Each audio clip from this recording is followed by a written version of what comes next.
Assalamualaikum sahabat, apa kabar semuanya? Semoga sehat selalu.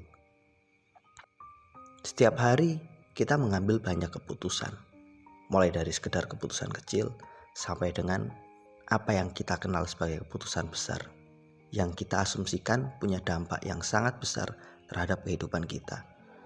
Dalam proses mengambil keputusan, kita sering bertanya, bagaimana sih cara mengambil keputusan yang terbaik itu?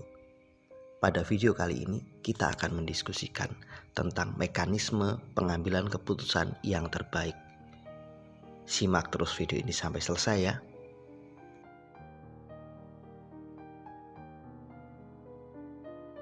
Apa sih keputusan terbaik itu? Kita menganggap keputusan terbaik adalah keputusan yang ketika kita ambil hari ini punya dampak yang sangat positif untuk kehidupan kita di masa mendatang. Keputusan terbaik kita anggap sebagai keputusan yang hasilnya sesuai dengan apa yang kita harapkan. Jika realita yang tercipta dari hasil keputusan yang kita ambil sesuai dengan harapan kita, maka kita menganggap itu adalah keputusan yang benar.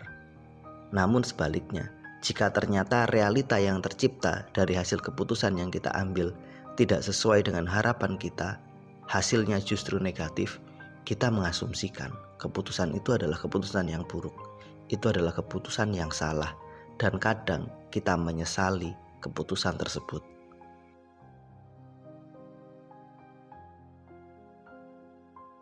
Ketika kita menghadapi beberapa pilihan, kadang kita bertanya, mana yang harus saya pilih? Mana yang harus saya putuskan? Jalan mana yang harus saya tempuh?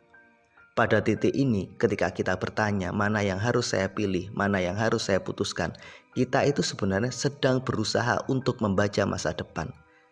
Katakanlah kita punya dua pilihan, pilihan A dan pilihan B. Kita sebenarnya sedang bertanya, pilihan mana sih yang sangat sesuai, yang sangat baik untuk hidup saya di masa depan? Apakah pilihan yang A atau pilihan yang B? Pada titik ini kita seolah-olah sedang menjadi seorang dukun yang meramalkan masa depan. Padahal kita nggak pernah tahu persis akan seperti apa masa depan itu. Setiap kali kita mengkaitkan antara keputusan terbaik, selalu kita akan menghubungkannya dengan masa depan.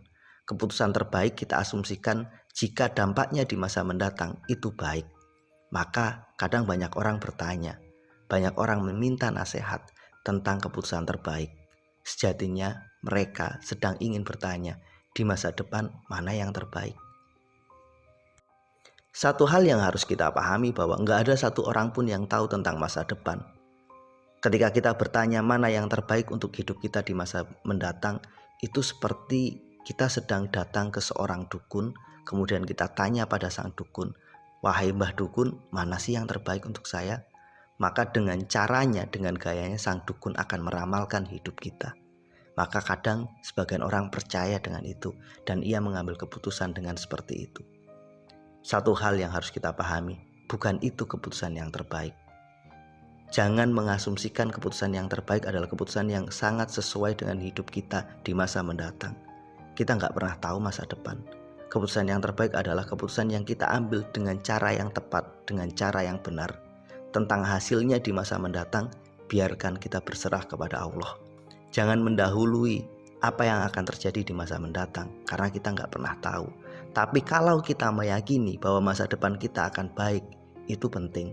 Karena memang seperti itulah yang harusnya kita lakukan. Kita harus meyakini apapun keputusan kita, insya Allah itu yang terbaik untuk hidup kita di masa mendatang. Kalau ternyata hasilnya nggak sesuai dengan harapan, kita yakinkan pasti Tuhan punya skenario yang jauh lebih baik untuk hidup kita.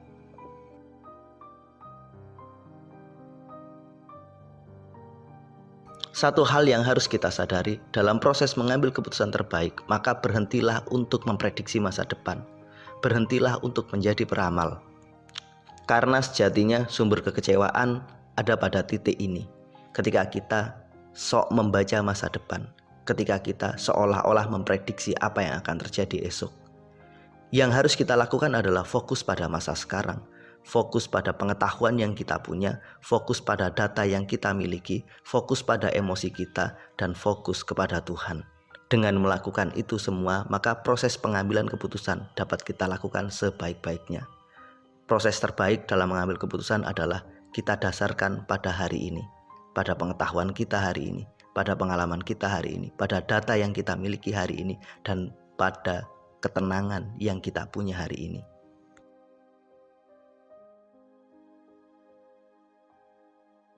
Data, informasi, pengetahuan, dan pengalaman yang kita punya adalah dasar terpenting dalam proses mengambil keputusan. Ambillah keputusan dengan dasar 4 hal itu. Jika kita telah melakukannya, sejatinya kita telah mengambil keputusan yang terbaik. Maka apapun hasilnya, biarlah Tuhan yang menentukan. Tugas kita adalah melakukan apa yang terbaik sesuai dengan kapasitas kita. Keputusan yang kita ambil berbasis data, berbasis informasi, berbasis pengetahuan dan pengalaman, itulah keputusan yang terbaik. Satu hal yang harus juga kita ingat, bahwa emosi kita menjadi penentu dalam proses pengambilan keputusan itu. Ambillah keputusan dalam kondisi yang sangat tenang, jangan tergesa-gesa, jangan diikuti dengan rasa takut. Kita harus mengakses rasa damai dalam proses pengambilan keputusan. Rasa yang kita gunakan dalam proses pengambilan keputusan akan menjadi penentu seperti apa masa depan kita. Jika kita mengambil keputusan dengan ketakutan dan dengan kekhawatiran, maka ada potensi besar kekhawatiran dan ketakutan itu akan terwujud dan terjadi di masa mendatang. Jika kita mengambil keputusan dengan penuh rasa yakin, penuh rasa damai, maka insya Allah realita yang akan kita dapatkan di masa depan atas keputusan yang kita ambil hari ini adalah realita yang positif.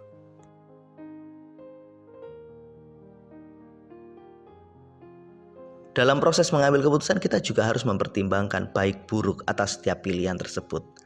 Lakukan analisis secara logis apa kelebihan dan kekurangan dari masing-masing potensi yang terkandung pada pilihan yang akan kita ambil. Jika kita memilih A, apa sih kelebihannya dan apa sih kekurangannya?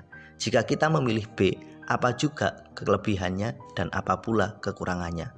Kemudian kita tanyakan pada diri sendiri, dari berbagai kelebihan dan kekurangan yang terkandung pada masing-masing pilihan tersebut, mana yang paling kita siap? Menanyakan kesiapan dan kecocokan diri atas berbagai pilihan itu penting, karena pada akhirnya kita yang menjalani hidup. Setiap kita punya kelebihan dan kekurangan kita. Apakah kelebihan dan kekurangan yang terkandung pada diri kita relevan, kompatibel dengan kelebihan dan kekurangan yang tersimpan pada setiap jalan yang kita pilih tersebut? Berdiskusilah dengan diri sendiri, tanyakan diri sendiri, dari berbagai kelebihan dan kekurangan yang ada pada diri kita, apakah sesuai dengan kelebihan dan kekurangan yang terdapat pada setiap pilihan yang akan kita ambil.